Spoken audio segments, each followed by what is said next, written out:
তাহলে আল্লাহ রাব্বুল আলামিন ওই হাজিদের আমলের অনুরূপ তোমাদেরকে দান করবেন। সুবহানাল্লাহ। হাজিরা কি করে? হাজিরা এহরাম যখন করে, এহরাম করার পরে হাজিদের বৈধ কাজগুলোও তখন অনেকগুলো অবৈধ হয়ে যায়। যেমন চাইলেই সে সুগন্ধি সাবান মাখতে পারে না, চাইলেই তার চুল ইচ্ছা মতো আঁচিড়িয়ে চুল উঠে যাবে এরকম করতে পারে না, নখ একটু বড় হলেও নখগুলা কেটে ফেলতে পারে না, গোঁপ বড় হয়ে গেছে গোপের মাথা সমান করবে তার আর সুযোগ নাই, কেননা সে মুহরিম। আতর অনেক দামি আছে কিন্তু এই আতর আর সে মাখতে পারবে না।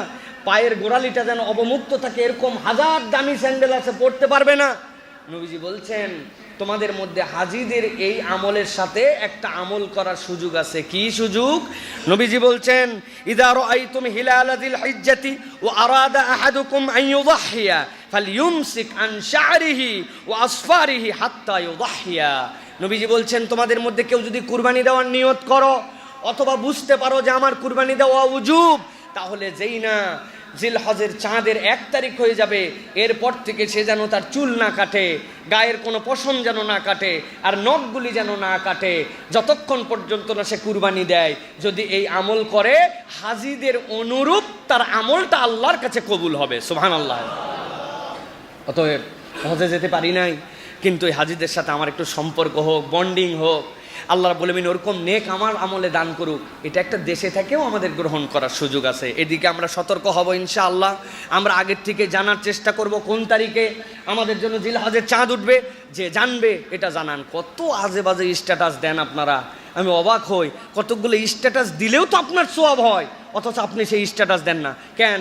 আপনি কেন মানুষকে জানান না আইয়ামে বীজের রোজাটা এই তারিখ থেকে?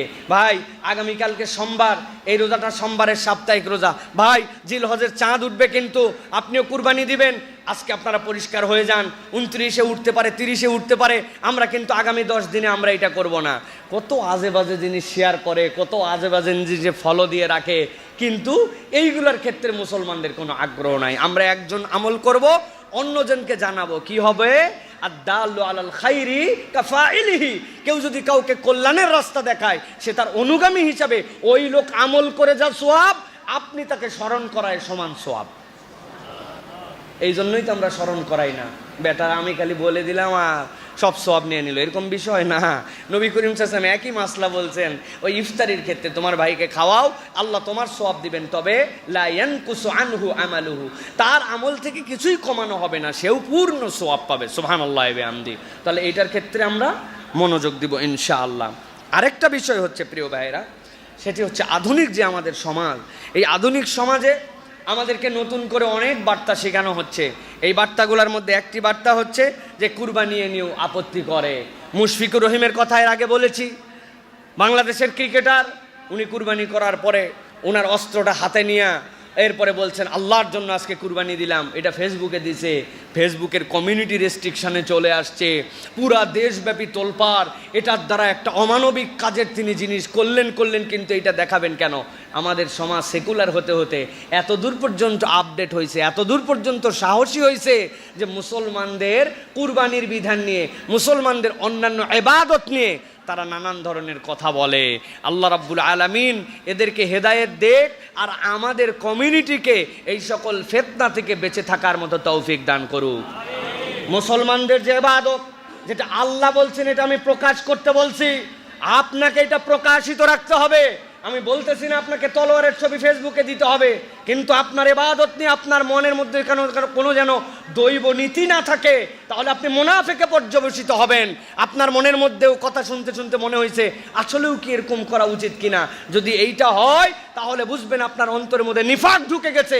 এই জন্য ইসলামের বিধান পালন করার ক্ষেত্রে আমার আল্লাহ বলছেন সামি'না ওয়া আতা'না, এইটা নিয়ে কোনো মন্তব্য করার অধিকার নাই। আর যারা মন্তব্য করে এইগুলো নিয়ে, তাদের ব্যাপারে অনেক ছাড় দেওয়া হয়েছে, নতুন করে আর ছাড় দেওয়ার সুযোগ নাই। আল্লাহ রাব্বুল আলামিন কোরআনুল কারীমের মধ্যে বলছেন, কেন কুরবানি করতে বললাম? লিয়াশহাদু মানাফিআ লাহুম ওয়া ইয়াযকুরু ইসমাল্লাহি ফি আইয়ামিন মা'লুমাত আলা মা রাযাকাকুম মিন বাহিমাতিল আনআম ফাকুলু মিনহা ওয়া আতইমুল বাঈসাল ফাকির। আল্লাহ বলছেন এটা আমার দেওয়া রিজিক তোমার জন্য। আমি ওই রিজিক দ্বারা নির্ধারিত দিবসে এর উপর আল্লাহর নাম জিকির করার আদেশ আমি আল্লাহ দিলাম। পশু বানাইছি আমি আল্লাহ, আদেশ দিচ্ছি তো আমি আল্লাহ। তুমি কে যে এই জায়গাতে তুমি বারণ করো? আমরা মুসলমানরা বিসমিল্লাহি আল্লাহু আকবার এইটুকু বলে জবেহ করি, আমাদের পশু হালাল হয়ে যায়। আর আমার পাশেই একজন আল্লাহ মানে না, রসুল মানে না, ইসলাম মানে না, ইমান থেকে দূরে, সেই লোক জবেহ করলে আমরা বলি যে আমাদের এই জবে খাওয়া যাবে না। কখনো ভেবে দেখছেন কারণ কি ভাই? কোনো একটা অমুসলিম যদি বিসমিল্লাহি আল্লাহু আকবার বলে জবাই করে, সে অমুসলিম কিন্তু বলছে বিসমিল্লাহ আল্লাহু আকবার, সেও জবাই করলো, যা যা তরিকা আছে। আমারটা বিসমিল্লাহি আল্লাহু আকবার এইটুক বললে হালাল হয়, আর ও জবাই করার পর হালাল হয় না কেন? কারণ ক্লিয়ার, আমি আল্লাহ রাব্বুল আলামিনের চোর বান্দা নয়, আর সে হচ্ছে চোর। চোর মানে কি? আল্লাহ আমাকে এই রিজিক দিছেন, আমি স্বীকার করে নিছি এটা আল্লাহর দেওয়া, তিনি রব, অতএব তার নামে জবে করতেছে, আমি চোর না, আমার জন্য হালাল। আর সে আল্লাহর দেওয়া রিজিক স্বীকার করে না রব্বুল আলামিনকে, সুতরাং মালিকের পশু সে অন্যায়ভাবে জবাই করতেছে, এই জন্য সে চোর, তারটা আমার জবে গ্রহণও করা যাবে না, আল্লাহর কাছে কবুল হবে না। সিম্পলি এইটুকু পার্থক্য কেবল। আল্লাহু আকবার, আমার রব বড়, তিনি আমাকে দিছেন। এখন এই মাসালাতে ঘুরায়া ফিরায়া আপনাকে যারা বুঝ দিচ্ছে কুরবানির পশু এত পরিমাণ প্রাণীকে হত্যা করে ফেলা হচ্ছে, বেকুবের দল জানে না যে রব্বুল আলামিন এর দ্বারা সার্কেল অফ দ্য ওয়ার্ল্ডকে ঠিক রেখেছেন।